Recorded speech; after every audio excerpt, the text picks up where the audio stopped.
할렐루야. 예수님은 우리의 주와 그리스도가 되십니다.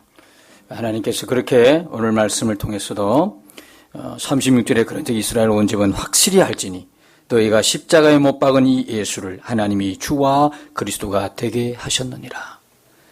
예수님은요, 우리의 주인이 되십니다. 우리의 하나님이십니다. 나의 주 나의 하나님, 이 고백이 이루어질 때 구원이 이루어지는 것이죠. 여러분, 부활을 통해서 하나님은 지금도 살아계심이 분명히 증거가 되지 않습니까? 하나님은 지금도 살아계십니다. 하나님은 살아계셔서 우리와 함께 계시고 있는 것이죠. 하나님이 살아계셨다 그러면 우리의 신앙은 지금 이대로는 사실 아닌 것이죠. 진짜 여러분이 하나님이 살아계신 것이 분명하다고 믿는다면 어떻게 신앙을 해야 되는 것이죠? 그분이 살아계신다면 어떻게 되는 겁니까? 과연 나는 하나님이 살아계시다는 것이 교리적으로 들리느냐, 이론으로 들리느냐, 진짜 실제 하느냐,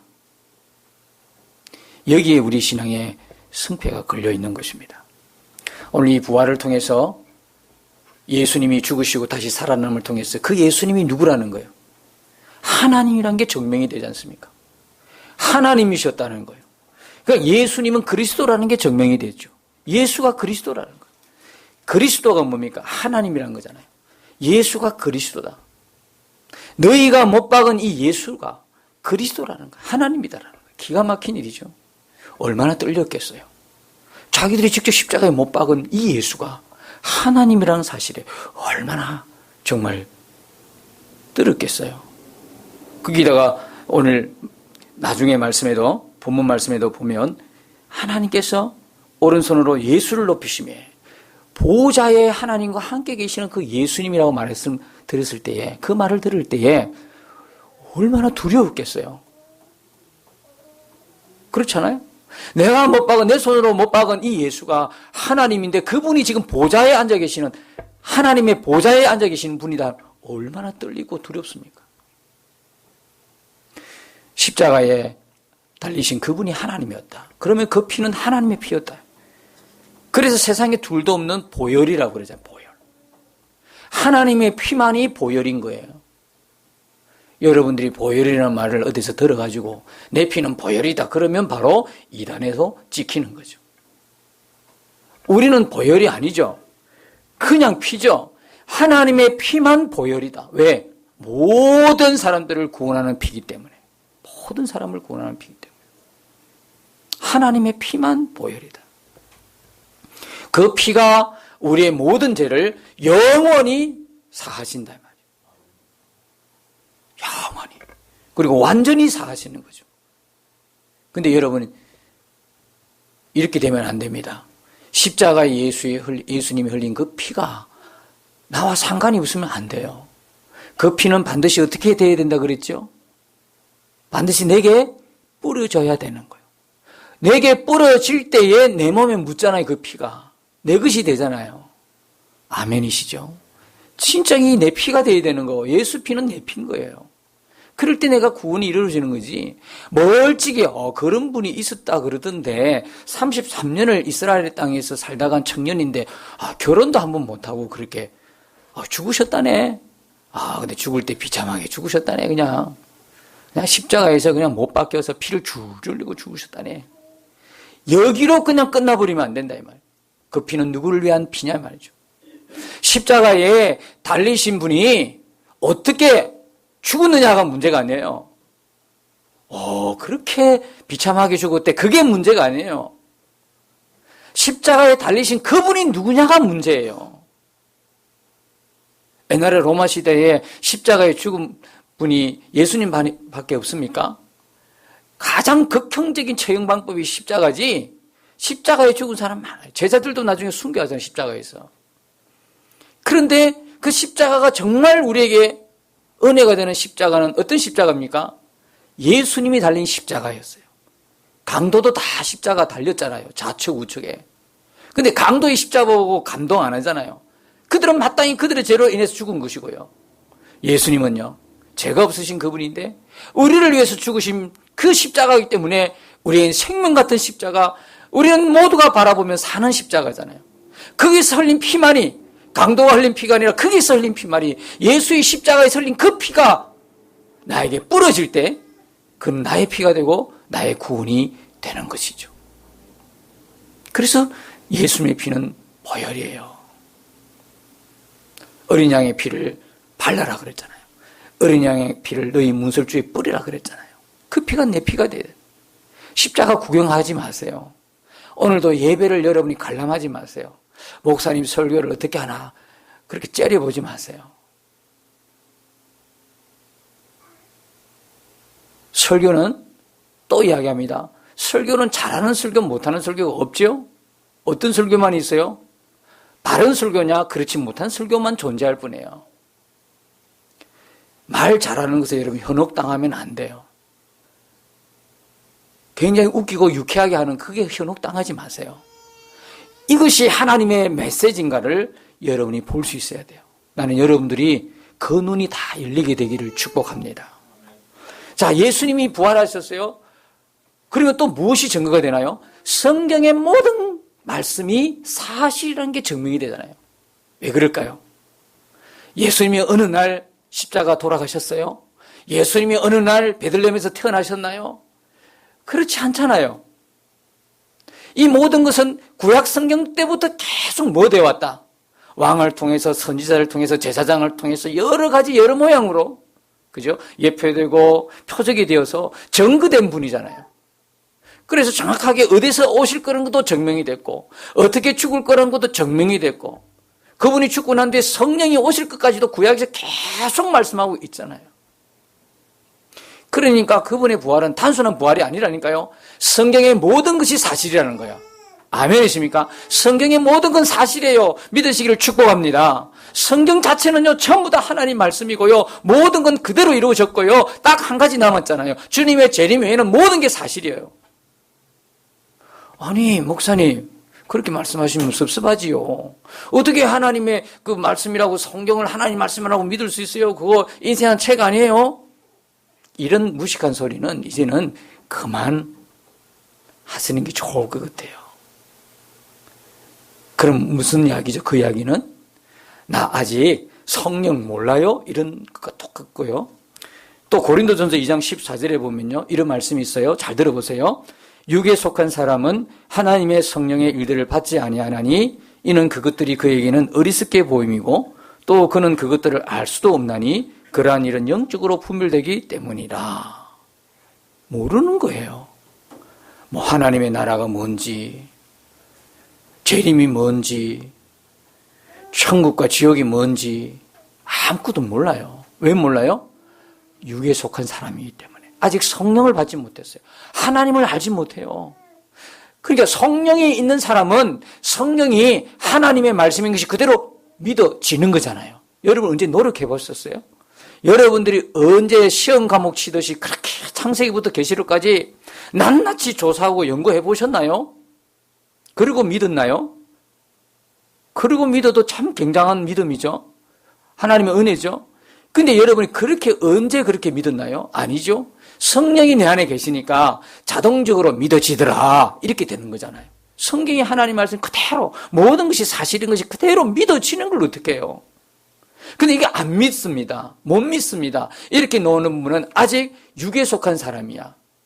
성령을 몰라요.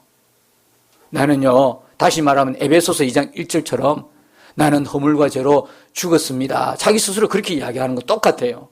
허물과 죄로 이미 죽어 태어났기 때문에 영적인 무감각해지는 거죠. 사람의 육체가 살아있다고 해서 그 사람 산 거 아니거든요. 영이 살아야 진짜 살아난 거거든요. 근데 영이 죽었어요. 영이 죽었다는 이야기는 무슨 이야기예요? 하나님과 지금 교제가 끊어진 거예요. 하나님을 전혀 인식 못한다는 거죠. 그것이 진정한 성경이 이야기하는 죽은 사람이에요. 산 사람이 누구예요? 성경이 말씀하는 산 사람은 지금도 살아계신 주님과 동행하는 사람, 친밀히 교제하는 사람, 주님을 사랑하는 자를 살았다고 표현하고 있어요.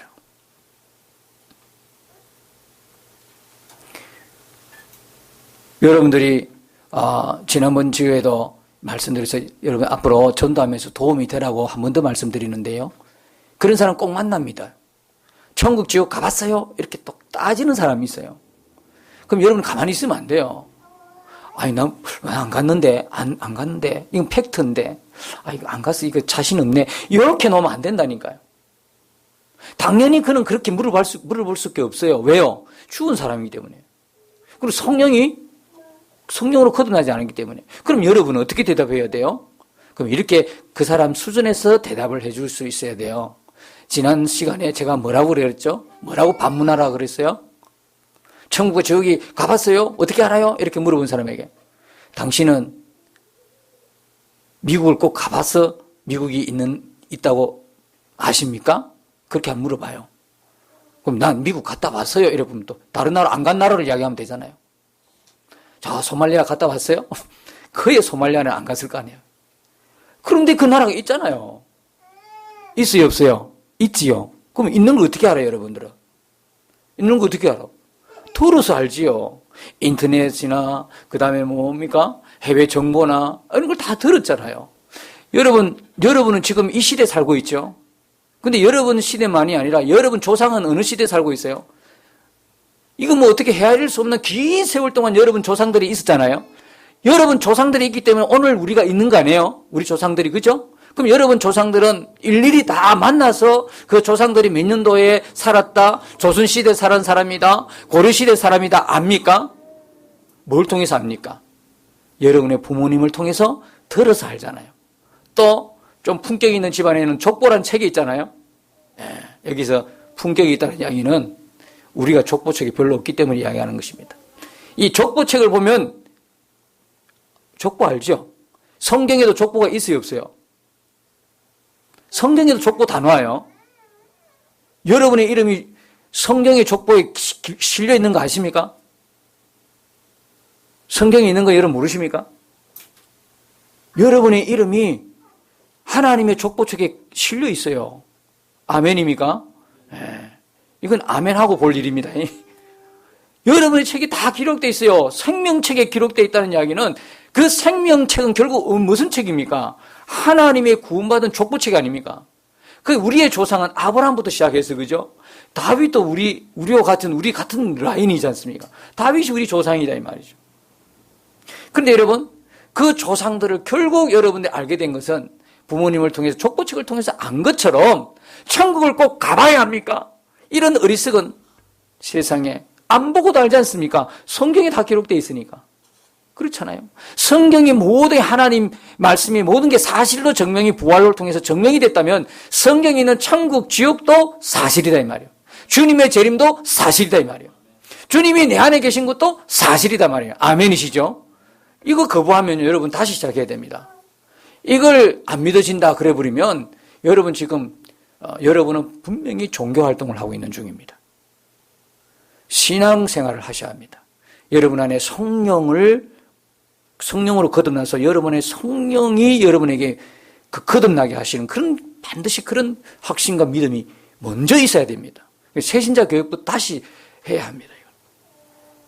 성경의 모든 것이 사실이라면, 천국도 있고 지옥도 있고 심판도 있고 하나님의 나라가 곧 임하고 주님의 재림이 임하는 것입니다. 그거 다 믿게 되는 것이죠. 그래서 이제는 여러분이 누구하고 만나도 어떻게 안 보고 어떻게 알아요? 답변을 할 수가 있어야 되는 겁니다. 여러분이 성경을 보고 그 다음에 설교를 듣고 말씀을 들을 때 여러분 안에 뭐가 생깁니까? 믿음이 생기는 거예요. 그래서 로마서 10장 17절에 믿음은 들음에서 나고 들음은 그리스도의 말씀으로 임합니다. 그랬어요. 그러니까 여러분들이 왜 믿음이 옅으냐?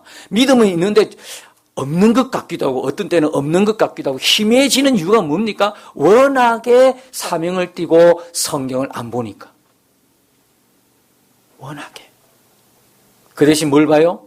잡지책은 참 재밌게 잘 봐요. 오늘의 연예가 소식.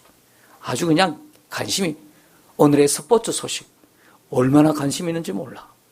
오늘의 헤어스타일. 얼마나 관심 있는지 몰라. 그런데 정작 뭐는 안 봐요? 성경은 안 봐. 맞습니까? 성경은 진짜 안 봐. 진짜 사명이야. 안 보는 것도 사명이야. 진짜. 성경 보면 믿음 생깁니다. 성경 보면. 말씀 들으면 믿음 생겨요. 제가 목회자이지만 저도요, 주일날 딱 끝나면요, 어떻게 하시는지 아십니까? 딱 시간 내가지고 제가 듣고 싶은 설교를 다 다운받습니다. 다 받아가지고 어떻게 합니까? 다른 분의 설교를 다운받습니다. 4-5명의 설교를 딱 다운받아가지고 폰에 저장합니다. 그리고 운동할 때마다 일주일 내내 그걸 듣습니다. 어떤 설교는 한 편의 설교 가지고 계속 듣습니다. 계속. 5번, 6번 계속 듣습니다. 여러분도 진짜 여러분의 목사님의 설교뿐만 아니라 다른 분의 설교도 들으십시오. 듣고 내 믿음이 성장하면 그게 얼마나 유익함입니까? 근데 말씀 안 봐요. 성경 안 보죠. 설교 안 듣죠. 어떻게 믿음 생기죠? 믿음 생길 이유가 없죠. 일이 없는 거예요. 여러분 믿음을 어떤 느낌이나 어떤 영적인 체험이나 이런 것들로 여러분 생긴다고 생각하면 안 돼요. 믿음은요, 진리인 말씀으로 생기는 것입니다. 말씀 볼 때 생기고 읽고 들음으로 생기는 겁니다. 자꾸 영적인 체험 좋아하지 마세요. 그거는요, 한순간 무너져요. 한순간 믿을 수 없는 게요. 그렇게 뜨거웠던 사람도 내일 아침에요, 감정으로 식어진, 확 하고 은혜가 사라져요. 가장 변함없는 거는 진리인 하나님 말씀에 굳게 서는 거예요. 누가 뭐래도 흔들리지 않아요. 나는 여러분들이 이 진리의 말씀에 확고히 서 계시기를 주님의 이름으로 축복합니다. 오늘 말씀은요, 우리가 읽었던 이 말씀은 베드로의 첫 번째 설교로 알고 있어요. 여러분, 2장에 뭐가 있었나요? 드디어 오순절 성령 강림이 있었죠. 성령이 임했어요. 그렇게 기다리고 있던 성령이 약속대로 임했어요. 그래서 대개는 보면 성령을 받고 난 뒤에 첫 번째 베드로의 설교다라고 모든 성경에 보면 주제가 그렇게 나와 있어. 소 제목으로 제가 갖고 있는 성경도 베드로의 오순절 설교다 이렇게 나와 있어요. 그런데 정확한 제목은 뭘까요? 정확한 제목은 이렇습니다. 성령 강림 후 베드로를 통해서 한 첫 번째 성령님의 설교다. 이게 정확합니다. 성령님이 임하셔서요, 베드로의 입을 통해서 말씀하시는 겁니다. 아멘입니까? 그런 것 보면 오늘도요, 여러분들이 설교단에서 증거하는 이 말씀을 사람의 말로 들으면 안 돼요. 하나님이 목사님을 통해서 역사하신다. 하나님의 말씀을 전해주신다. 이렇게 믿을 때, 아멘할 때 여러분들이 이 말씀이 여러분 속에서 역사하는 거예요. 사람의 말로 들으면 여러분이 뭘 들을 이유가 있습니까? 차라리 코미디언이나 개그맨 이야기 들으면 기분이나 좋지. 그러지요? 설교 안에는 여러분들을 정말 기분 좋게 하는 내용도 있지만 진짜 하나님의 말씀은 뭡니까? 내게 부딪히고 도전되고 이렇게 살면 안 되겠다고 하는 그런 하나님의 불방망이와 같은 말씀이 전거되잖아요. 그래서 어떤 때는 끔찍하잖아요. 뜨끔뜨끔거리고 이렇게 사는 게 아니구나. 내가 지금까지 신앙생활을 한 게 이게 진짜가 아니네. 가짜네. 그러면 어떻게 하면 진짜 신앙생활을 할 수 있고 믿음을 할 수 있느냐. 이걸 여러분이 들을 때는요. 정신 차리고 이제는 정말 예수님과 함께 동행해야 되겠다고 하는 그런 결단도 쓰고 그러지 않습니까? 그래서 하나님의 말씀은 오늘 성령께서 베드로의 입을 통해서 하신 설교지 베드로가 한 설교가 사실은 아니다 이 말이에요. 이렇게 볼 수 있는 눈이 열려져야 되는 거죠. 그러면 성령께서는 결국 어떤 설교를 하셨습니까? 오늘 읽지는 않지만 14절에서 21절까지는요. 성령께서 베드로의 입을 통해서 뭐라고 이야기하시냐면 오순절 성령이 임한 거는 어떻게 해서 임했다냐면 하나님 말씀의 약속의 성취란 걸 말씀하고 있는 거예요. 그냥 어느 날 성령이 오신 것이 아니라 오랫동안 약속했던 하나님이 약속했던 그 약속의 성취로 왔다고 하는 것을 14절과 21절 사이에 말씀하고 있는 거예요. 자, 요엘의 그 말씀을 통해서 말씀하고 있는 거죠. 여러분, 하나님께서는 구약을 통해서 우리에게 2가지 약속을 주셨어요. 신약 시대에 이루어질 것 2가지 약속이 뭐라고 그랬죠? 첫 번째는 그리스도를 보내줄 것이다. 너희의 구원자 그리스도를 보내줄 것이다. 성취됐습니까? 안 됐습니까? 되었죠. 또 하나는 뭐죠? 성령을 보내주겠다. 에스겔서 36장 26절에서도요. 성령을 새 영을 너희에게 부어주겠다. 요엘서 2장 28절에도요. 새 영을 보내주겠다. 그렇게 예언된 것이 그대로 오순절 신약시대에 성취가 된 겁니다. 그대로 성령이 약속. 그래서 이 성령을 여러분 한번 따라합시다. 약속의 성령. 약속의 성령. 그냥 성령이 아니고요. 약속의 성령이십니다. 왜? 약속대로 오셨기 때문에. 그래서 이걸 잘 알려면 에베소서 1장 13절에 보면 너희가 구원받는 복음을 너희가 듣고 믿어서 약속의 성령으로 뭘 받았다? 인치심을 받았으니 이렇게 되는 거예요. 성령은 약속대로 오셨어요. 하나님은요 그냥 무계획적인 분이 아니에요. 그냥 어느 날 기분 좋으셔서 옛다 받아라 이게 아니다 이 말. 오래전. 그래서 여러분이 성경을 읽어야 돼요, 안 읽어야 돼요? 읽어야 된다 이 말이에요. 성경을 말씀을 들어야 돼요, 안 들어야 돼요? 들어야 된다 이 말이에요. 앞으로 어떻게 될지가 성경 안에 다 나와 있으니까. 여러분 성경을 사랑하시기를 축복합니다. 성경이 하나님 말씀, 하나님을 사랑하는 거 똑같아. 요한복음에 이 말씀이 뭐냐? 태초에 계셨던 말씀이잖아요. 그 말씀이 누구예요? 주님이시잖아요. 성경은 단순한 책이지만 여기에 내게 주신 말씀은 누가 하시는 말씀이야? 내게 주님이 말씀하신다. 주님 사랑하듯이 이 성경을 아끼고 사랑해야 된다. 너무나 아끼고 사랑해서 선반 위에 올려놓고 먼지가 묻을 때까지 안 보고 있으면 안 된다는 거예요. 말씀을 왜 주셨어요? 부지런히 읽고 들으라고. 부지런히 믿음 갖고 너희가 온전한 믿음 위에서 구원받고 하나님 나라의 주인공이 되라고 우리에게 주신 거다 이 말이에요. 여러분 오늘 성령 강림은요 1장에 보면 14절에 보면 이 성령 받기를 위해서 기도에 힘썼다고 그랬는데요. 사실은 여러분 120명의 무리가 기도해서 성령이 임한 게 아닙니다. 뭐 때문에 임했어요? 120명이 한 곳에 모여서 마가다락방에 모여서 열심히 기도해서 성령이 임한 게 아니에요. 여러분 출애굽은요 옛날에 이스라엘 백성들이 애굽을 벗어나는 거잖아요. 애굽을 탈출하는 거잖아요. 하나님이 건져주신 거거든요. 그들이 고통을 막 심하게 하나님 앞에 호소하고 부르짖어서 출애굽이 이루어진 게 아니에요. 어떻게 해서 이루어졌어요? 하나님의 약속대로 이루어졌어요. 창세기 15장 16절에 보면 약속하셨어요. 아브라함에게 너의 후손이 4대 만에 놓을 거라고 했던 그 약속의 성취가 뭐냐면 출애굽이에요. 마찬가지로 오순절에 마가다락방에 임한 성령은 120명이 모여서 기도를 열심히 해서 임한 것이 아니라 사도행전 1장 4절에 보니까 아버지의 약속하신 것을 기다리라.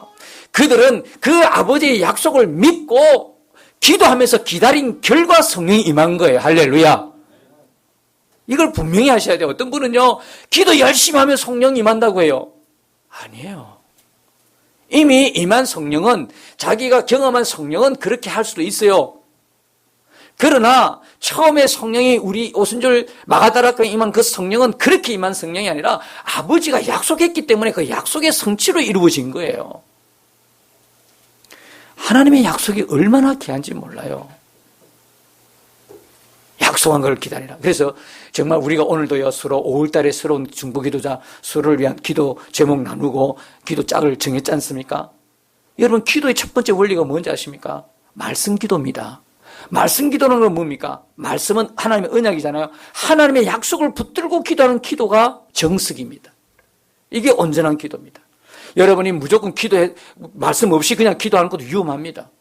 정말 제대로 하는 것은 하나님의 말씀을 읽고 하나님 말씀을 읽어가는 중에서 거기에서 내게 주는 말씀을 딱 하나 붙들고 하나님 이렇게 말씀하셨으므로 주의 약속이므로 이루어질 줄 믿습니다. 그렇게 해서 기도하는 게 말씀 기도거든요. 그러니까 말씀과 기도는 어떻게 하라? 같이 병행해 가는 거예요.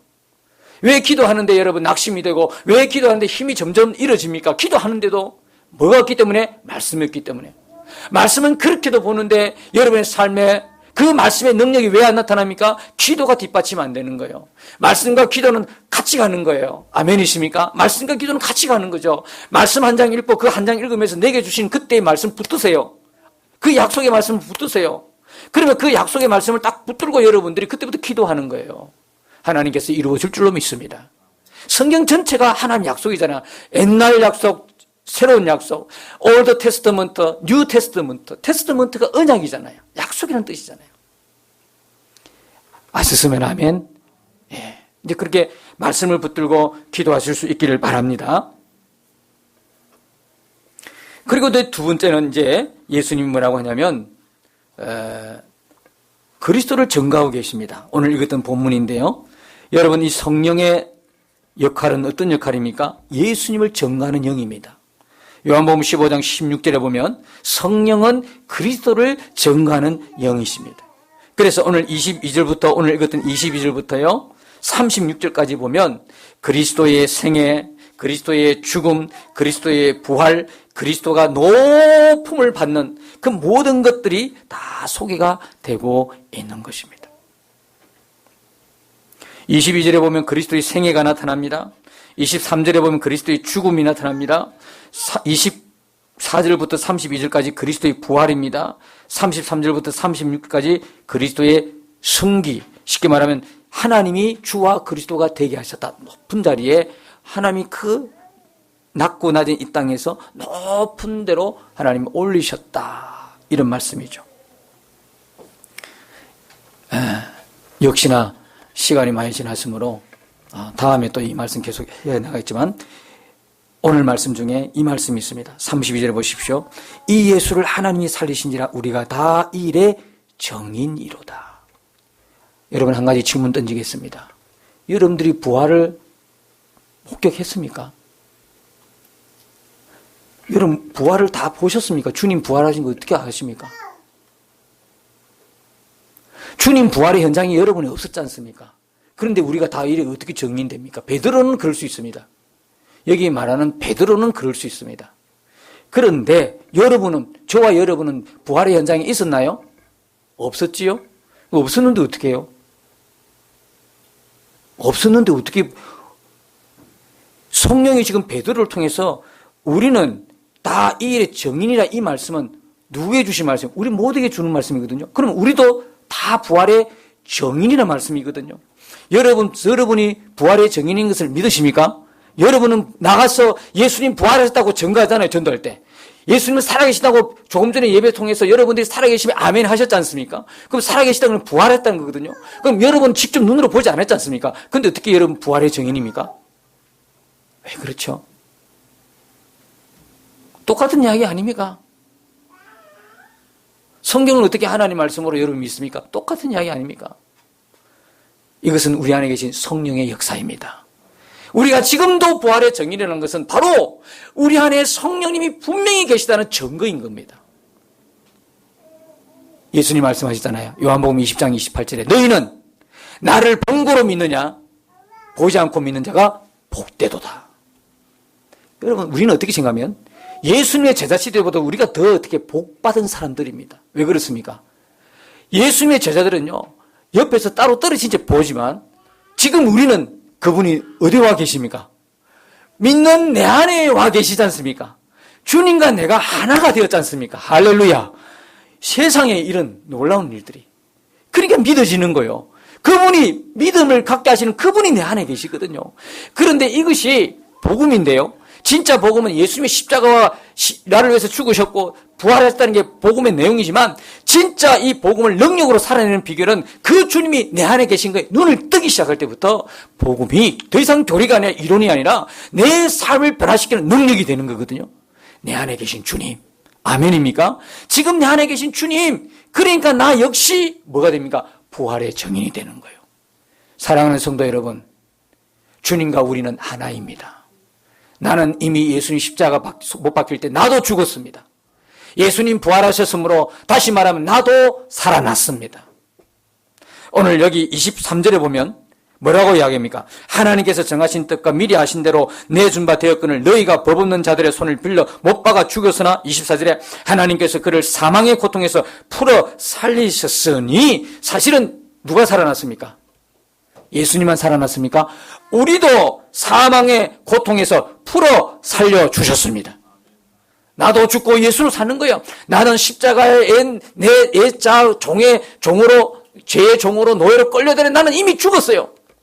예수의 부활 때 나도 역시 사망의 모든 저주에서 풀어 살린 존재가 된 것입니다. 이런 놀라운 사실. 여러분이 이것을 아멘하고 믿어질 때 여러분은 드디어 부활의 증인이 되는 것입니다. 오늘 주님께서 우리에게 뭐라고 말씀하십니까? 너희는 부활의 증인이라고 말씀합니다. 여러분 뭐라고 응답하시겠습니까? 아멘. 제가 주님의 증인입니다. 그렇게 여러분들이 하나님 앞에 말씀드려야 하는 것입니다. 오늘 여러분 보십시오. 주보의 오른쪽에 보십시오. 주님 제가 부활의 증인입니다. 그 내용이 있죠? 예.